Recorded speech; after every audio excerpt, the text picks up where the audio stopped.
Copies of the amendment. Amendment number 8, offered by Representative Higgins, related to America's transportation infrastructure. Thank you, Mr. Madam Higgins is recognized for 6 minutes. Thank you, Madam Chair. Fundamental to the growth of any advanced industrial society is the investment you make in infrastructure for a couple of reasons.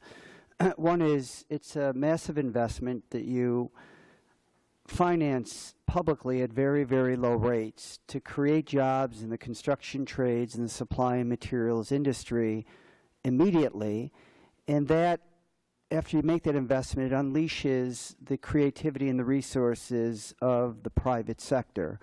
We see that happening in places like Buffalo, New York. Every place where we've made federal investments in new roads, we see new investment in businesses along the roads that we built. The state of the American infrastructure is pathetic, and this is a pathetically weak response to an urgent need to rebuild our nation's roads and bridges. The 2018 budget proposes to spend less than $92 billion in outlays for American transportation infrastructure. When you compare that to the $118 billion that U.S. taxpayers paid to rebuild the roads and bridges of Afghanistan, it pales in comparison.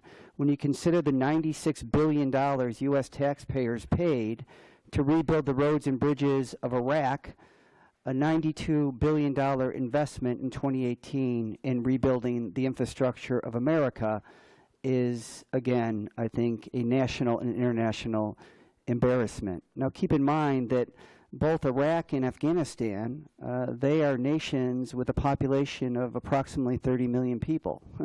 America is 325 million people. The American Society of Civil Engineers consistently rates the quality of American infrastructure at a D rating. The World Economic Forum, where American infrastructure in terms of quality was #1 10 years ago, it's now number 24. Recently, J.P. Morgan Chase President and CEO Jamie Dimon had said that the United States hasn't built a major airport in 20 years. China built 75 new airports in the past 10 years. As I mentioned previously, China announced a major infrastructure investment to open up their markets to 27 new Asian countries to advance the products that they make in China. Only investment is that of $92 billion for next year and a nebulous request for funding to build infrastructure along the southern border. We can obviously do much better. The United States Chamber of Commerce also says that we lose $200 billion in lost productivity because the poor quality of our infrastructure. So I would ask respectfully that one area where Republicans and Democrats clearly should be able to come together is on a robust public investment in infrastructure because of the economic activity that would result. You know, a lot of people talk about tax cuts around here, and tax cuts don't pay for themselves. The most accurate and credible analysis is that you could return about a third of the money that you lay out for tax cuts.